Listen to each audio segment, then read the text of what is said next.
Sanibonani molweni ndanamkela kweza se-TV ngeSixhosa baqhubekile ke ukwenzo noSibonge khisi yabo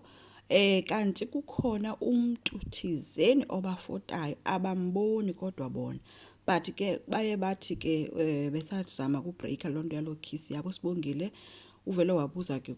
kwenza babenzani emveni koko wadla phansi kwenza uzamile ke ukumleqa kodwa ngelisha kangamfumane kodwa uye wathi gqi ngoNomalanga ebhizi nalo phone neefans zakhe ethetha ke kwinto yeblog yakhe wabe ezixelela ke uba yena uzama ukulungisa izinto nomuntu wakhe ngoba bahambe bengavani uthe ke xa efuna ubabonisa ukwenza uve kwenza wavele wanika inhloko engafuni uba amveze kwivideo le ayenzayo but ke uNomalanga khange aqaphele into uba kukhona into engekho right ngokwenza uvele wabuza uba besenzani and ke ngoku yena ufuthi uzocela uxolo ngebehavior yakhe watsho ke buza uba uphoswe intoni na and yena ke uthi umsizele ukwenza uba uzohamba zonke izinto yedwa ishaka athini kwenza uthi hayi akho nto itheni akho nto kuphosileyo engako baye babambana ke baqhubeka bahamba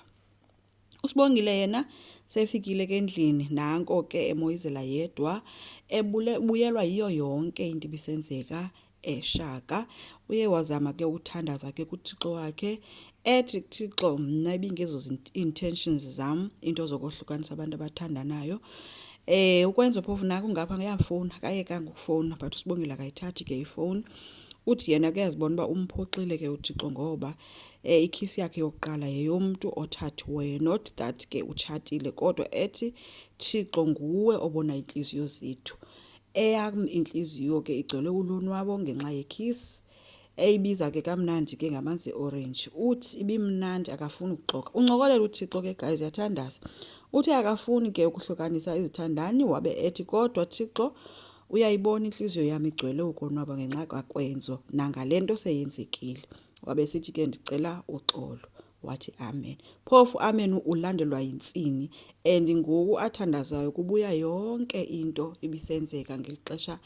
bebhizi bekhisana uSibongile futhi nanko ke userumini kaWenzeni uyaqoqosha kodwa uyabluza uncume yedwa akaboni noba kuWenzeni bangamkhwaza uSibongile uyabluza ucinga yonke lento ibisenzeka pha uye wambiza ke uba umbuzile kuWenzeni uba ngubani lo ukwenze wancuma kangaka uthe ke xa emzolisela ke uSibongile Wenzeni wamleqa wafika wamnyumbaza ke watsho ke usisi uba ha ndifumene amanzi ewolinji hayi ke Wenzeni naye ke se-excited ke ethi uncanyiswe endaweni esibunzini okanye emlonyeni hayi uSibongile ubuze uba uzazela phi zonke ezo zinto wena usemncinci kangaka kayiphendulayo le Wenzeni ubuze uba iphile ndoda isexopho Sibongile uthi hayi akanandoda yena exopho Wenzeni wakhuza uthi hayi bo sowunendoda wena eThekwini wathi ke uSibongile akazi ukuphendula ke leyo umbuzo kodwa ke ikhisi yona ibimnandi wabe sebuza ke uba bebewavulile noma bebewavalile na amehlo Sibongile uthi hayi bo kanti nawo umahluko into waxa uvaliwe okanye ungavalwanga wathi no xa ngabe niwavalile amehlo loo nto ithi niyaklikha noyi2 uSibongile ke uthi hayi ayisenani ke leyo into ngoba ke ibiyimistake nale ndiyenzile and yena ndimbalekile mina mfana Wenzeni umhlekile ke ethi hayibo ubaleke njengoCaster Semenya Sibo uthe hey khawunxibe wena uzoba late thatha ikawusi zakho unxibe uhambe esikolweni Wenzeni ubuze uba ubaleke usiyaphi ke Caster Semenya uye wayaphi ke after Sibongile ubuze uba umama wakhe uyayazi uba wena ubhizi nento zekiss apha khawunxibe uhambe phofu uncumo lugcwele ubuso kuSibongile so our Sibo is in love kulate ke kwaDlamini ezindlini zabasebenzi bayancokola ke uthulisile noMama V noNelisiwe kodwa uNelisiwe yena akathethi babhizi ke basearcha ke ilokhwe ke abanye zomtshato uba mina ndifuna uthunga le omnye ndifuna uthunga lo Sibongile uyawangena kwabuza uba hayibo kuyiwaphi na bhizi nento zelokhwe bathi abanye hayibo thetha into oba wazi basimenyiwe kuyatshadwa apha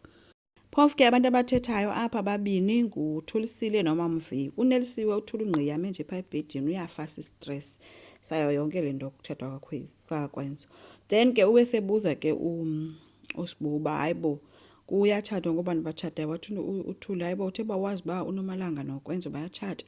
hayi ke waqala ke uSibo wangaba believe aqala wahleka ethi hayibo bayatshada kwenzo noNomalanga wabe sesithi ke uthuli simenyiwe ke sisi. Hayi ke waqala ke wathetha ke ngononeli esithi aziba ukwenzo lo wabonani kuNomalanga. Uthuli siluye wathi ke hayi ke Neli siyayazi ba uyagowa kodwa ke ukwenzo ubumfuna kuwe kodwa siyayazi into ba ke ngoku funeka udlulile ke apho umfana uzikhethele umuntu amfunayo wena mthathe njengomngane. Sibongile kangaphinda athethe ke oko ejalile ethule ethi tu khange baqaphele into ke nabo ba uSibo uthula umuntu bebemqaphela ba uyagowa kunelisiwe. So kubi ke bethunana asazi ke nento ba uzawuqhubeka lo mtshato because kukho la photo ifithathiweyo pha kaSibongile nokwenza bekhisana. Ithini ke future kakwenza noSibongile uzawuqhubeka asebenza apha kwaye Nomalanga uzomgxothisa asazi. Enkosi ngicela siqhubeke subscribe, like, singecomment futhi bye.